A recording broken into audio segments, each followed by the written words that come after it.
MLC ఎన్నికల సందర్భంగా మంచిర్యాల జిల్లాలో నిర్వహిస్తున్న పట్టభద్రుల సంకల్ప సభలో సీఎం రేవంత్ రెడ్డి పాల్గొననున్నారు.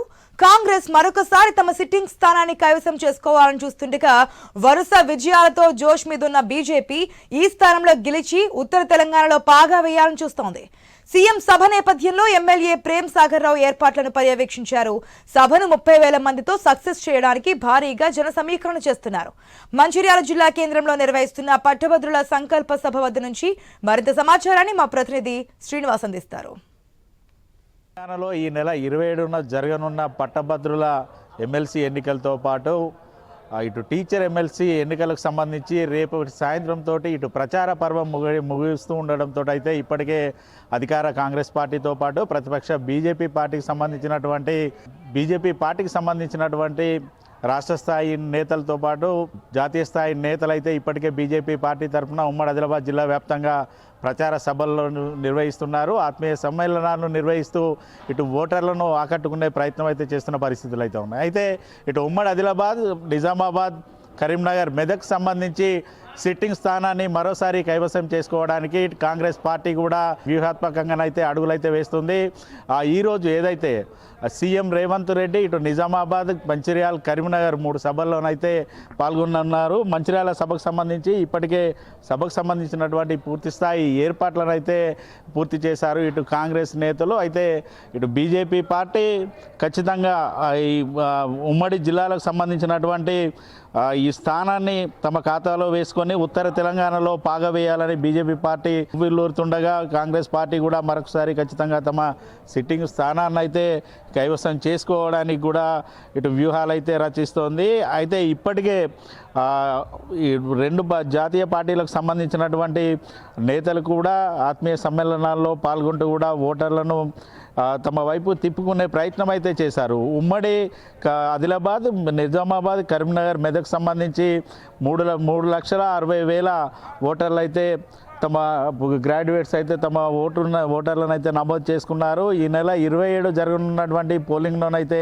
వారు పాల్గొన్నారు. అయితే ఈ ఎన్నికలకు సంబంధించి ప్రధానంగా కరీంనగర్, ఇటు మంచిర్యాల జిల్లాకు సంబంధించి అయితే కీలకం కానున్నాయి.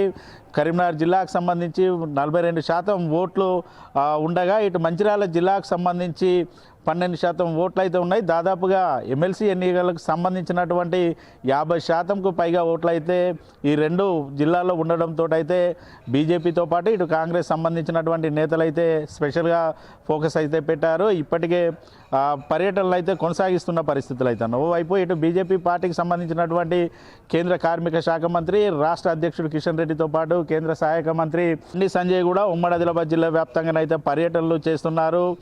ఇటు తమకు మాత్రమే ఓటు అడిగే హక్కు ఉంది. ఇటు ఉద్యోగులతో పాటు నిరుద్యోగులకు సంబంధించినటువంటి 3-1 జీవో కింద కొట్లాడింది మేము, జైళ్ళకు వెళ్ళింది మేము. ఖచ్చితంగా ఈ ఎన్నికల్లో ఓట్లను అడిగే హక్కు ఎవరికీ లేదు, తమకు మాత్రమే ఉందనేసి బీజేపీ ప్రచారం చేస్తుండగా గతంలో ఏదైతే బీఆర్ఎస్ పార్టీ అధికారంలో ఉంది, ప్రతిపక్షంలో ఉన్నటువంటి మాజీ ఎమ్మెల్సీ జీవన్ రెడ్డి ఉండడంతో పూర్తిగా గ్రాడ్యుయేట్స్ హక్కులైతే సాధించకపోయాం. ఈసారి కూడా ఖచ్చితంగా అధికార పార్టీని కాదని ప్రతిపక్ష పార్టీలకు ఓటు వేస్తే మాత్రం పూర్తిగా ఇటు నిరుద్యోగులకు కావచ్చు, ఉపాధ్యాయులకు అందాల్సినటువంటి ఫలాలు అయితే అందాయి. ఖచ్చితంగా అధికార పార్టీకి సంబంధించినటువంటి ఎమ్మెల్సీలను ఎన్నుకుంటేనే ఖచ్చితంగా రానున్న రోజుల్లో ఇటు నిరుద్యోగుల సమస్యలతో పాటు ఉద్యోగుల సమస్యలు తీరుతాయంటే కూడా కాంగ్రెస్ పార్టీ అయితే ప్రచారం అయితే చేస్తుంది. అయితే ఏదైతే నిన్న బండి సంజయ్ కూడా కాంగ్రెస్ పార్టీకి పూర్తిగా ఓటమి అంచనా ఉన్నది కాబట్టి సీఎం స్థాయి వ్యక్తి ఎమ్మెల్సీ ఎన్నికల్లో ప్రచార సభలు నిర్వహిస్తున్నారనేసి కూడా బండి సంజయ్ అయితే వ్యాఖ్యలు చేశారు. ఈసారి ఇప్పుడు రేవంత్ రెడ్డి స్వయంగా ఎమ్మెల్సీ ఎన్నికలను ప్రతిష్టాత్మకంగా తీసుకున్నారు. ఖచ్చితంగా ఈ స్థానాలను గెలుచుకోవాలనేసి 3 ఏదైతే ఒక్కరోజు ప్రచారానికి గడువు ఉన్న నేపథ్యంలో ముందు రోజు ఇటు సభల్లో పాల్గొనడం అయితే కొంచెం మేర చర్చనీయాంశంగానే మారింది. అయితే కాంగ్రెస్ పార్టీ కూడా చెప్తున్నది ఒకటే, ఖచ్చితంగా ఈ ఎన్నికలు ఖచ్చితంగా తమను గెలిపిస్తేనే ఇటు ఉద్యోగులకు కానీ నిరుద్యోగులకు కానీ అనుకున్న ఫలితాలు అందుతాయనేసి కాంగ్రెస్ పార్టీకి సంబంధించిన నేతలు అయితే చెప్తున్నారు. అయితే ఈరోజు ఉదయం 11 గంటలకు బేగంపేట విమానాశ్రయం నుంచి బయలుదేరినటువంటి రేవంత్ మొదటగా నిజామాబాద్లో నిర్వహించే సభలో పాల్గొంటారు. అనంతరం మంచిర్యాల జిల్లాలో ఇటు కలెక్టరేట్ ఎదురుగా ఉన్నటువంటి మైదానంలో నిర్వహిస్తున్నటువంటి సభా ప్రాంగణానికి మధ్యాహ్నం 1 గంటకైతే చేరుకుంటారనేసి ఇటు కాంగ్రెస్ శ్రేణులు అయితే చెప్తున్నారు. అయితే కాంగ్రెస్ శ్రేణులు కూడా సభను సక్సెస్ చేయడానికి అయితే అన్ని రకాలుగా ఏర్పాట్లను అయితే చేశారు. దాదాపుగా ఈ సభకు సంబంధించి 12,000 మంది గ్రాడ్యుయేట్లతో పాటు కాంగ్రెస్ పార్టీకి సంబంధించినటువంటి నేతలను కార్యకర్తలను కూడా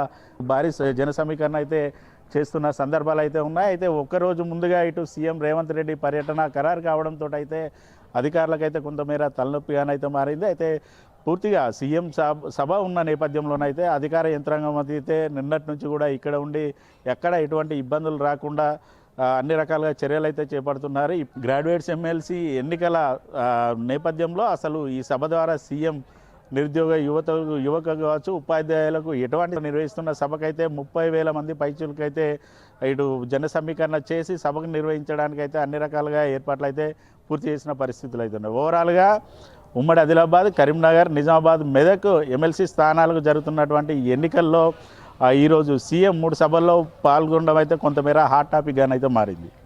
వీడియో జర్నలిస్ట్ రమేష్తో శ్రీనివాస్, ఐ న్యూస్, మంచిర్యాల జిల్లా నుండి.